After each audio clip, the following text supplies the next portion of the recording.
सूरज ने दिया अपनी शुआबे को पैगाम, सूरज ने दिया अपनी शुआबे को पैगाम। दुनिया है अजीब चीज़, कभी सुबह कभी शाम। दुनिया है अजीब चीज़, कभी सुबह कभी शाम। दुनिया में हो दुनिया का तलबगार नहीं हो, दुनिया में हो दुनिया का तलबगार नहीं हो।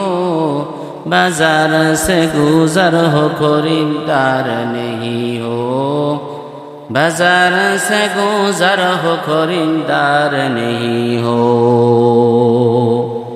अल्लाह ना फरमान बांदा যারা জুমার নামাজ পড়ার জন্য আসবে না, এই সময় কিছু মানুষ গুনাহের মধ্যে লিপ্ত থাকবে। এক তো আল্লাহ পাকের নাফরমানি নামাজ ছেড়ে দিয়েছো, এই সময়ে তুমি আবার আল্লাহ পাকের আরেকটি নাফরমানি গুনাহের মধ্যে লিপ্ত থাকবে। কেউ টিভির সামনে দাঁড়িয়ে থাকবে, কেউ মোবাইল নিয়ে ব্যস্ত থাকবে, কেউ গল্প গুজবে ব্যস্ত থাকবে, কেউ বিভিন্ন জিনিসের মধ্যে সময় কাটিয়ে দিবে, কেউ বা গুনাহের মধ্যে সময়টা কাটিয়ে দিবে, কেউ তাস খেলা কেউ পাশ খেলার মধ্যে কাটিয়ে দিবে মুসলমান। কিন্তু আল্লাহ রাব্বুল আলামিন আপনাকে আমাকে জমিনে বানাইলেন কোন কারণে? আল্লাহ পাক তো এমনিতে আমাকে আপনাকে বানাই নাই। দুনিয়ার এমন কোনো কারিগর নাই, এমন কোনো মানুষ নাই যে অনর্থক কোনো জিনিস বানায়, কোনো জিনিসের পিছনে সময় কাটিয়ে দেয়। আল্লাহ রাব্বুল আলামিন বলেন, আফা হাসিবিতুম আন্নামা খালাকনাকুম আবাসাও ওয়া আন্নাকুম ইলাইনা লা তুরজাউন। এ কালামে জিন্দা কুরআনে হাকিম, হিকমতে উলা ইয়াজাল সুকু কাদিম, জামিউল ইলমি ফিল কুরআনি হাকিম, তাকাসাদ আনহু আফাহামুর রিজালি। আল্লাহ রাব্বুল আলামিন ডাকবে, বান্দা আমি আল্লাহ তোমার জন্য আসমান বানাইলাম, জমিন বানাইলাম, আরশ বানাইলাম। জমিনে বসবাস করার জন্য পানির ব্যবস্থা করলাম, গাছের ব্যবস্থা করলাম, মাছের ব্যবস্থা করলাম। সব কিছু আমি আল্লাহ তোমাকে দিয়েছি। একটা নিয়ামতের হিসাব আমি আল্লাহ তোমার কাছ থেকে নিব না। শুধুমাত্র একটা কাজ যদি তুমি করতে পারো, সব আমি ফ্রি করে দিব। একমাত্র আমার দাসত্ব করবে, গোলামি করবে, আমি আল্লাহকে মানবে, আমি আল্লাহর হুকুম অনুযায়ী চলবে, রাসূলের তরিকা অনুযায়ী চলবে।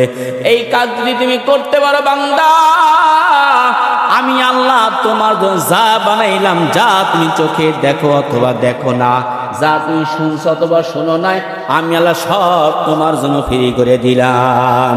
হুয়াল্লাযী খালাকা লাকুম মা ফিল আরদি জামিআ। রব্বুল আলামিন সব কিছু আপনার আমার জন্য তৈরি করেছেন। আর আল্লাহ রাব্বুল আলামিন যখন তৈরি করেছেন সব কিছু আমার আপনার জন্য, আল্লাহ পাক এই কাজের হিসাব নেবে না। যদি একটা কাজ বান্দা আমি আপনি করতে পারি, সেই কাজটা কি? সেটা আল্লাহ পাকের বর্মা বরদারি করব, নবীর তরিকা অনুযায়ী চলবো বান্দা। আল্লাহর হুকুম যদি নবীর তরিকায় মানতে পারি, আল্লাহ পাক বান্দা শুনে রাখো, তোমার চোখটা বন্ধ হবে, এখনো তুমি জমিনে, এখনো পর্যন্ত তোমার নিশ্বাস এখনো শেষ হয় নাই, এখনো নিঃশ্বাস ভিতরে আবদান করতেছে। রব্বুল আলামিন তোমার জন্য জান্নাত দেখায় দুনিয়াতে বিদায় করে দিবে। तौफीक से हाथे है ये नेमत की खजाना, तौफीक से हाथे है ये नेमत की खजाना।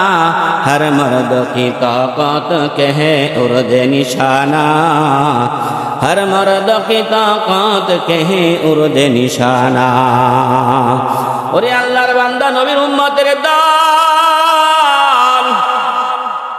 আল্লাহ পাক আমার আপনার জন্য এত কিছু করলেন, বান্দা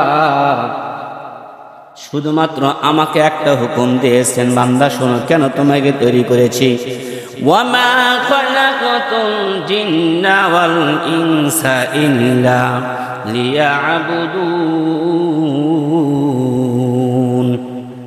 মা খালাকাতুল জিন্না ওয়াল ইনসা বাখা নিস্তে মাকসুদ জুজ ইবাদত আজজাহা। আল্লাহ রাব্বুল আলামিন আমাকে আপনাকে বানাইছেন তার গোলামি করার জন্য। আল্লাহ পাকের গোলামি চলবে, আল্লাহর হুকুমগুলো আমরা মেনে চলবো মুসলমান। এই জন্য আল্লাহ রাব্বুল আলামিনের হুকুম যখন মানব আমার জীবনটা সুন্দর হয়ে যাবে।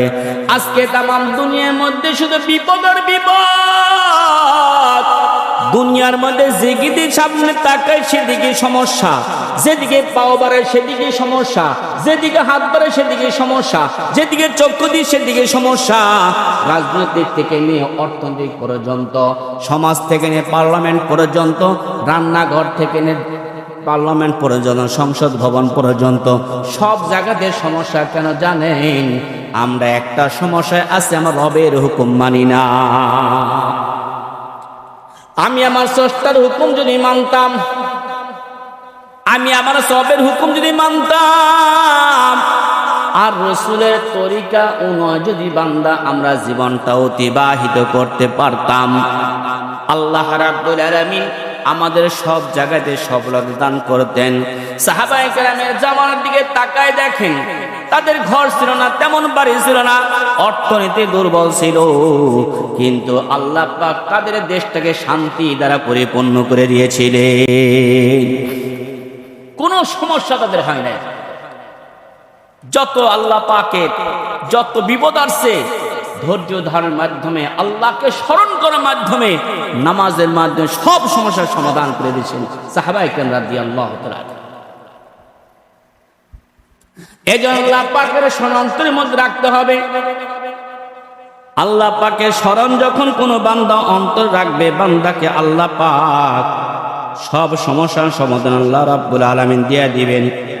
আল্লাহ রাব্বুল আলামিনের জন্য তো বারবার বলে, বান্দা আমার হুকুমগুলো মানো আর আমি আল্লাহকে স্মরণ করো। আল্লাহ পাক বলে দিয়েছেন, ইয়া আইয়ুহাল্লাযীনা আমানু যকুরুল্লাহা যিকরান কাসীরা ওয়াসাব্বিহুহু বুকরাতাও ওয়া আসীলা।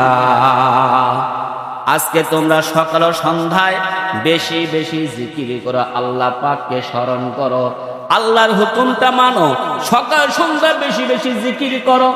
এই জন্য তো ফিকহের কিতাবের মধ্যে লেখা হয়েছে, হযরতে ইমাম মালিক রাহমাতুল্লাহির মত অনুযায়ী ফজরের নামাজের পর থেকে নিয়ে সূর্য ওঠা পর্যন্ত দুনাবি কাজকর্ম করা তিনার নিকটে মাকরুহে তাহরিমে। হযরত ইমাম আবু হানিফা রাহমাতুল্লাহির মত অনুযায়ী তিনি কিতাবের মধ্যে লেখেন, আল্লাহ পাকের ফরজ ইবাদত ফজরের নামাজের পর থেকে নিয়ে সূর্য ওঠা পর্যন্ত দুনিয়াবি কথাবার্তা বলা, কাজকর্ম করা, এটা মাকরুহে তানজিহি। তাহলে আমি কি করব? কমসে কম ফজরের নামাজটা জামাতের সাথে পড়ব, তাসবিহ তাহলিল জিকির আজকার করার মাধ্যমে সময়টা কাটিয়ে দিয়ে আমি যখন সূর্য উদয় হয়ে যাবে আমি 4 রাকাত নামাজ পড়বো, এশাকে নামাজ পড়ো, এশাকে নামাজ পড়ে আমি আল্লাহ পাকের নিকটে দোয়া করে বের হয়ে যাব। আমার জীবনটা সুন্দর হবে, জিকির আজকারের মধ্যে সময়টা কাটাই দিলাম। নবী আলাইহিস সালাতু ওয়াস সালাম বলেন, ও বান্দা শোনো, আমার উম্মতরা শোনো, তোমার জিহ্বা যদি জিকিরের মাধ্যমে তরুতাজা রাখতে পারো, কাল কিয়ামতের ময়দানে ফুলসিরাত তুমি বিদ্যুৎ আকারে পার হয়ে যেতে পারবে। আল্লাহ আল্লাহ তো মেরা মাবুদ হায়, আল্লাহ मौला अल्लाह तू मेरा माशूक है नुमी गुयाम के आज दुनिया जुदाबाश बाहर हाले के बाशी बा खुदाबाश।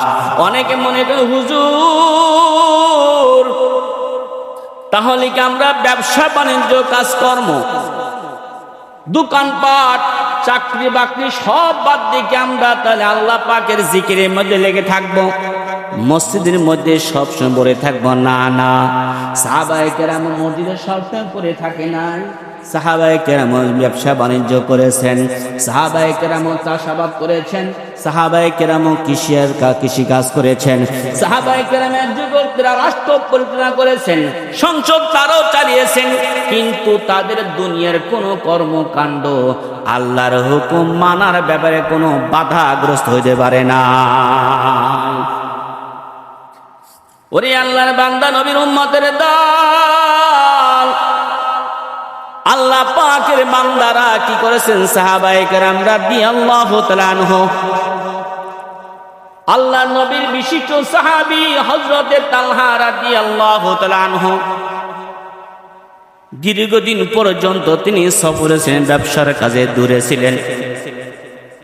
হযরতে তালহা রাদিয়াল্লাহু তাআলা আনহু 2 মাস পর্যন্ত বিদেশে ছিলেন, দূরে ছিলেন, ব্যবসার জন্য তিনি দূরে ছিলেন।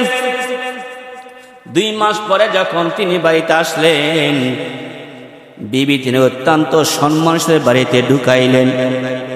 বিবি ডাকলেন, স্বামী আমার, দীর্ঘদিন সফর আপনি বাড়িতে আসলেন, বাড়িটা সুন্দর করে আগেতে সুন্দর করে রেখে দিয়েছেন, বিছনাটা সুন্দর করে পেরে রেখেছেন, বিছনা বিছায় রেখেছেন। এবার যখন স্বামী বাড়িতে আসলো, স্বামীকে বললেন, ও স্বামী আপনি আরাম করেন, সংসারের কাজকর্মগুলো তিনি তাড়াতাড়ি সেরে এবার স্বামীর কাছে সাজগোজ হয়ে যখন গেলেন, 2 জনের মধ্যে কথা বলতে বলতে আল্লাহ পাকের হুকুম প্রেম ভাব জাগলো। আল্লাহ রাব্বুল আলামিন তাদের মাধ্যমে, মিলনের মাধ্যমে রাব্বুল আলামিনের কাছে দোয়া করলেন। ফজরের নামাজ আযান হয়ে তাহাজ্জুদের নামাজ পড়লেন, ফজরের নামাজের আযান হয়ে গেল। আযান হওয়ার পর হযরতে তালহা রাদিয়াল্লাহু তাআলা আনহু বিবিকে ডাকলেন, বিবি আমার, মসজিদ নববীতে হযরতে বিলাল আযান শুরু হয়ে গেছে, 1 সেকেন্ড দেরি করার সময় নাই, আমি তাড়াতাড়ি নামাজে চলে গেলাম। তালহা রাদিয়াল্লাহু তাআলা আনহু যখন মসজিদের দিকে পা বাড়াইবেন, এমন সময় বিবি ডাকলেন, স্বামী আমার, একটা কথা শুনে আপনি তাড়াতাড়ি মসজিদে যান। কি কথা বিবি আমার? বিবি স্বামীকে ডাকো, আমার স্বামী, তোমাকে কোনোদিন মসজিদ থেকে তাড়াতাড়ি আসতে বলি নাই, কারণ মসজিদ এমন একটি জায়গা যেখানে বসে থাকলেও সওয়াব হয়, তাসবিহ পড়লেও সওয়াব হয়, যদি আমি তাসবিহ নাও পড়ে তবু আল্লাহ পাকের পক্ষ থেকে সওয়াব দিতেই থাকে। কিন্তু আজকের কথা স্বামী আমার ভিন্ন, একটু মেহেরবানি করে আপনি নামাজ পড়বেন, নামাজ পড়ে বেশি দেরি করবেন না, বাড়িতে একটু তাড়াতাড়ি চলে আসবেন, বিশেষ কথা আছে। বিবিকে ডাকলেন, আমার বিবি, এতক্ষণ পর্যন্ত থাকলাম, তুমি কেন কথা বলো নাই? আবার কি কথা বলবে, একটু তাড়াতাড়ি না বলে দাও। স্বামীকে ডাকলেন, না স্বামী, এখন আমি আপনি কিছু বলবো না, তাড়াতাড়ি মসজিদে চলে যান।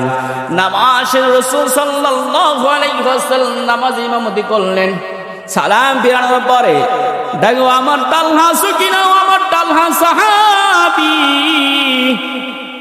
হযরত তালহা রাদিয়াল্লাহু তাআলা আনহু, লাব্বাইক ইয়া সাদাইক ইয়া রাসূলুল্লাহ, ও আল্লাহর পয়গম্বর, আমি তো আপনার পিছনে নামাজ পড়েছি, একটু তাড়াতাড়ি বাড়িতে যাও। তালহা রাদিয়াল্লাহু তাআলা আনহু আশ্চর্য হয়ে গেলেন, কি ব্যাপার? দীর্ঘদিন পর আমি বাড়িতে আসলাম, নবী আলাইহিস সালাতু ওয়াস সালামের পিছনে আমি নামাজ পড়ব, নামাজ পড়ে বয়ান শুনবো, তারপরে তো আমি বাড়িতে রওনা দিব, কেন নবীও তাড়াতাড়ি বাড়িতে যাইতে বলতেছেন?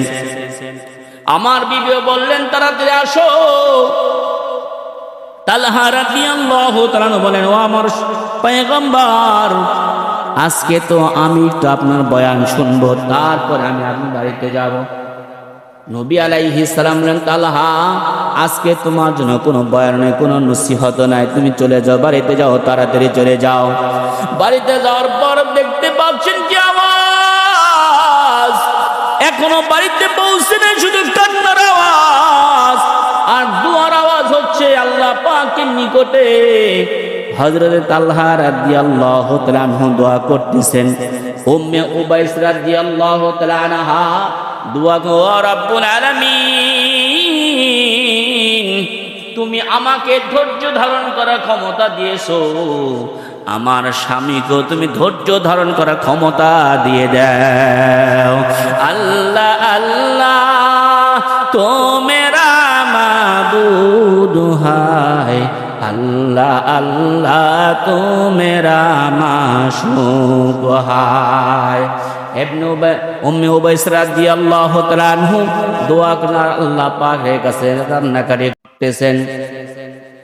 হঠাৎ তালহা রাদিয়াল্লাহু তাআলা আনহু বাইরে থেকে সালাম, আসসালামু আলাইকুম ইয়া আহলাল বাইত। ভিতর থেকে দোয়া শেষ করে দিয়ে, নামাজ শেষ করে দোয়া শেষ করে দরজা খুলে দিলেন। স্বামীর সাথে আলিঙ্গন করলেন, স্বামীকে ডাকলেন, আমার স্বামী একটা কথা তোমাকে বলতে চাই, বলো তো শুনি। যদি কোনো মানুষ আমাদের নিকটে কিছু আমানত রাখে আর ওই আমানত যদি সে ফিরিয়ে চায়, বলুন তো শুনি, আমানতের সম্পদের মালিক কার?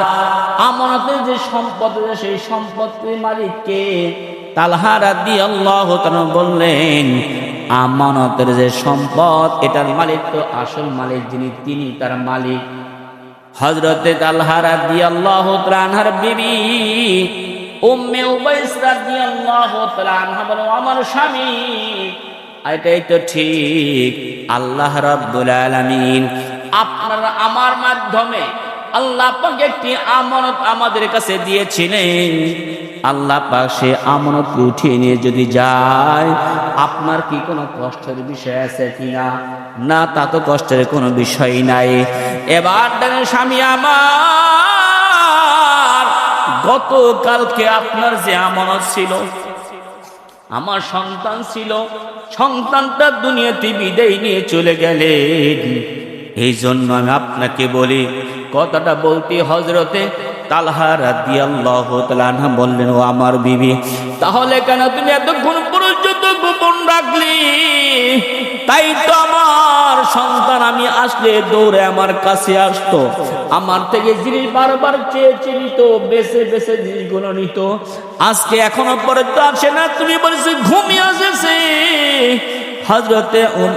হযরতে উম্মে উবাইস রাদিয়াল্লাহু তাআলা আনহা ডাকলেন, স্বামী আমার, দেখেন আপনার ছেলে কত সুন্দরভাবে ঘুমিয়ে আছে। কথাটি বলতে হযরতে তালহা রাদিয়াল্লাহু তাআলা আনহু কান্না ভেঙে পড়লেন। এক পর্যায়ে বিবির উপর রাগ করলেন, কেন তুমি এতক্ষণ পর্যন্ত আমাকে বলো নাই? এতক্ষণ সময় কেন তুমি পাস করে দিয়েছো? এই কথা বলতে মনে মধ্যে রাগ নিয়ে হুজুর সাল্লাল্লাহু আলাইহি ওয়াসাল্লামের দরবারে দিয়ে রওনা দিলেন। রহমতুল আলম সাল্লাল্লাহু আলাইহি ওয়াসাল্লাম বুঝতে পারলেন হযরতে তালহা রাদিয়াল্লাহু তাআলা আনহুর মনের মধ্যে গোসা। এক পর্যায়ে তালহা রাদিয়াল্লাহু তাআলা আনহু নবী আলাইহিস সালাতু ওয়াস সালাম বললেন, ও পয়গম্বর, গতকালকে আমার সন্তান দুনিয়াতে বিদায়, অথচ আমার বিবি এখনো পর্যন্ত আমাকে সারাত্রি বলে নাই, এখন বলেছেন। ও পয়গম্বর, এটা কেমন? আমি তো ধৈর্য ধারণ করতে পারি না। রাসূলুল্লাহ সাল্লাল্লাহু আলাইহি ওয়াসাল্লাম তালহা রাদিয়াল্লাহু তাআলা আনহাকে ডাকলেন, ও তালহা শোনো, আল্লাহ রাব্বুল আলামিন আমার কাছে তো ফজরের আগে হযরতে জিবরাইলকে পাঠিয়ে দিয়েছেন, তোমাকে এবং তোমার বিবির জন্য সুসংবাদ আল্লাহ পাক দান করেছেন। আল্লাহ আল্লাহ তো মেরা মাবুদ হায়, আল্লাহ আল্লাহ तो मेरा माशूक हाय। তালহা রাদিয়াল্লাহু তাআলা আনহাকে রহমতুল আলামিন সুসংবাদ জানাইলেন, ও তালহা তুমি কি জানো আল্লাহ রাব্বুল আলামিন তোমার একটা সন্তান নিয়ে গেছেন, আরেকটা নিকার সন্তান আল্লাহ পাক আজকে তোমার বিবির গর্ভে দান করেছে। তালহা রাদিয়াল্লাহু তাআলা খুশি হয়ে গেলেন, বাড়িতে ফিরে গেলেন। ডাক্তার ফিরে যাওয়ার পর বিবিকে ডাকলেন, বিবি আমার তুমি তো সৌভাগ্যিনী একজন কন্যা, একজন মহিলা আল্লাহ পাক আমাকে দান করেছেন। আল্লাহ পাকের শুকরিয়া শুনে রাখো, আল্লাহ রাব্বুল আলামিন আজকে রাত্রি মিলনের মাধ্যমে তোমার গর্ভে একটি সন্তান দান করেছেন। রাসূল বলেছেন সন্তান অত্যন্ত নেককার সন্তান। ইয়া আইয়ুহাল্লাযীনা আমানুস্তাঈনু বিস-সাবরি ওয়াস-সালাহ ইন্নাল্লাহা মা'আস-সাবিরিন। আল্লাহ রাব্বুল আলামিন ইয়া দিনের মুমিনের দল শুনে নাও, ইয়া আইয়ুহাল্লাযীনা আমানুস্তাঈনু বিস-সাবরি ওয়াস-সালাহ, দুইটা জিনিসের মাধ্যমে বান্দা আমার নিকটে সাহায্য প্রার্থনা করো। এক নাম্বার বিস-সাবরি, ধৈর্য ধারণ করার মাধ্যমে আমার কাছে সাহায্য প্রার্থনা করো। যখন কোনো বান্দা ধৈর্য ধারণ করবে আমি আল্লাহ বান্দার সব কিছু তার মনাশা পূর্ণ করে দিব। দুই নাম্বার হলো আমার নিকটে নামাজের মাধ্যমে ধৈর্য ধারণ করতে হবে। কয়টা জিনিসের মাধ্যমে? দুইটা। একটা হলো কি ধৈর্য ধারণ করার মাধ্যমে সাহায্য পাওয়া যায়, আর এটা কি নামাজের মাধ্যমে, সালাতের মাধ্যমে সাহায্য পাওয়া যায়। কিন্তু আজকে দুঃখের পরিতাপের বিষয় হলো মুসলমানের সন্তান হওয়ার পরও আমরা কত পার্সেন্ট নামাজ পড়ি? বলতে পারি কত পার্সেন্ট নামাজ? সর্বোচ্চ 5 থেকে 10% মানুষ নামাজ পড়ি।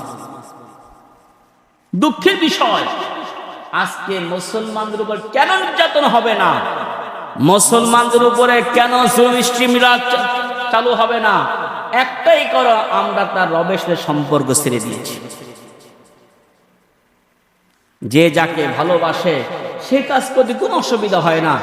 আমিও যদি রবের সাথে ভালোবাসা করতে পারি, সম্পর্ক করতে পারি, আজকে ফজরের সময় আমার ঘুম ধরবে না। কি বলেন, ধরবে না কি? এই তো বর্তমান দেখতে পাচ্ছেন, গত কয়েকদিন আগে মনে হয় একটা খেলা গেছে রাত 3টার সময়, না আমার আপনি ভালো জানেন, 3টার সময়। ওই সময় দেখেছি টিভির পর্দা, আমি তো দেখি নাই, মানে মোবাইলে দেখছি, টিভির পর্দার সামনে জনগণ অভাব নাই, মানুষের অভাব নাই।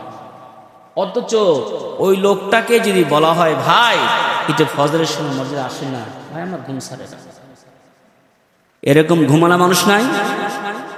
আরেকজন শুনলাম মুসলমান বাচ্চাই মনে হয় মুসলমান, উনি বলছেন কি আজান তো দিবে দিক, মসজিদের ভিতরে দিক, বাহিরে মাইকে আজান দিলেন ঘুমের ডিস্টার্ব হয়। এমন মুসলমান আছে না বাংলাদেশে? নাম জানেন আপনারা? আপনার নাম জানেন? মুসলমান নাকি? অথচ বাংলার জন্য রাম মন্দির হয় কোনো সমস্যা নেই, ওটা তার কোনো সমস্যা হয় না। আজান সমস্যা, রাম মন্দিরের সমস্যা হয় না। মনে রাখবেন এই চাঁদকারিতা বেশি থাকবে না। আজকে মনে করছেন আপনার নাম আব্দুর রহমান হয়, যত তাদের সাথে তাল মিলে চলে, তাল মিলে তারা পছন্দ করবে না। আজকে ধরবে কাক, আজকে বড়টা ধরবে, কালকে আপনার পালা। কি বলেন? আজ অন্যের পালা, সে যখন ফুরিয়ে যাবে তখন আপনার পালা। এই চাটুকারে আপনি বাঁচতে পারবেন না। এর জন্য দরকার আমরা কারোর সাথে সম্পর্ক না করতে পারলেও আমাদের এর মধ্যে একজনের সাথে সম্পর্ক করা যায়, সেটা হলো আমার রব। আমার রবের সাথে সম্পর্ক থাকলে দুনিয়ার কোন শক্তি আমাকে কিছুই করতে পারবে না। দেখা যাবে অনেকগুলো শক্তি আগমন করছে, রব্বুল আলামিন শক্তিকে খড়কুটা নিয়ে দূরে সরিয়ে দিবে ইনশাআল্লাহ। জরুর ইনশাআল্লাহ। সুতরাং আমাদের কাজ হবে আমাদের রবের সাথে সম্পর্ক। আজকে খেলার জন্য রাত্রি জাগরণ করতে কোনো অসুবিধা নাই, নামাজের জন্য আসেন। যদি নামাজ পড়তে পারেন আপনাকে খেলাধুলা নিষেধ করতে হবে না। হয়তো অনেকে বলে প্রতি জুমাই খেলার কথা বলে, ভাই আমি তো এই জন্যই বলি আপনাদেরকে, আপনারা আসেন ভাই, নামাজ আসেন, খেলা দেখেন, নামাজ আসেন। একদিন নামাজ পড়তে পড়তে খেলা বন্ধ করে দিন ইনশাআল্লাহ। এজন্য আসেন। আজকে আমাদের সবকিছু যখন সুন্দর করতে চাবো, প্রথম কাজ হলো আমাদের নামাজটা সুন্দর করা, আল্লাহর সাথে সম্পর্ক করা। এই জন্য প্রথম কাজ হলো যে বলছেন আল্লাহ পাকের জিকির করা। কি করা? জিকির। সকাল সন্ধ্যা উঠতে বসতে জিকিরের জন্য কোনো সময় নির্দিষ্ট নাই, জিকিরের জন্য ওজোর শর্ত না, যে কোনো অবস্থা আল্লাহ পাকের জিকির করা যায় কি যায় না? আপনার নাম শুনেছেন, বাংলাদেশের একজন বিখ্যাত ওলি, মুত্তাফিক আলাই ওলি, হযরতে আহমদুল্লাহ হাফিজি হুজুর রহমাতুল্লাহি আলাইহি। আহমদুল্লাহ হাফিজি হুজুর রহমাতুল্লাহি আলাইহি তিনি এমনটাই আল্লাহ পাকের কোরআনের সাথে সম্পর্ক ছিল। যখন তিনি কোরআন শরীফ পড়তেন, ঘুমে থাকলেও তিনি জিহ্বাটা লড়তো, কোরআনে কারিমে তেলাওয়াতে লড়তো। এমনকি জিহ্বা এমন অবস্থা হয়েছিল, জিহ্বাকে কোনো সময় তিনি কন্ট্রোল করতে পারতেন না, সব সময় জিহ্বা কোরআনে কারিমে তেলাওয়াত করতেন। হযরতে আহমদুল্লাহ হাফিজি হুজুর রহমাতুল্লাহি আলাইহি তিনি একদিন ওয়াশরুমে যাবেন, বাথরুমে যাবেন, যাওয়ার পর চিন্তা করলেন সব জায়গায় যত তেলাওয়াত করা যায় কিন্তু বাথরুমে তো তেলাওয়াত করা যায় না, ওয়াশরুমে তেলাওয়াত করা যায় না। এই জন্য জিহ্বা তুমি এখন থেমে যাও। কিন্তু জিহ্বা আল্লাহ পাকের এতই পাগল, কোরআনের জন্য এতই পাগল, জিহ্বা সেইখানে থেমে থাকতে রাজি না, সেইখানে তেলাওয়াত শুরু হয়ে গেছে, জিহ্বা কন্ট্রোল আসে না। আহমদুল্লাহ হাফিজি হুজুর রাহমাতুল্লাহি আলাইহি জিহ্বাকে কন্ট্রোল করার জন্য দুই দাঁত দিয়ে কামড় দিয়ে ধরলেন যাতে না লড়ে, কিন্তু জিহ্বা তারপরও নাড়াচাড়া করে। আহমদুল্লাহ হাফিজি হুজুর রহমাতুল্লাহ যখন বাথরুমে কাজ শেষ করে বাড়িতে আসলেন, বাহিরে আসলেন, খাদেম জিজ্ঞেস হুজুর আপনি কি বাথরুমের মধ্যে পড়ে গিয়েছিলেন? কয় না, পড়ি নাই বাবা। এটুক করে উত্তর শেষ হয়ে গেল, সামনে বাড়াইলেন না। কিন্তু খাদেম দেখতে পাচ্ছেন হুজুরের মুখ থেকে রক্ত বের হচ্ছে।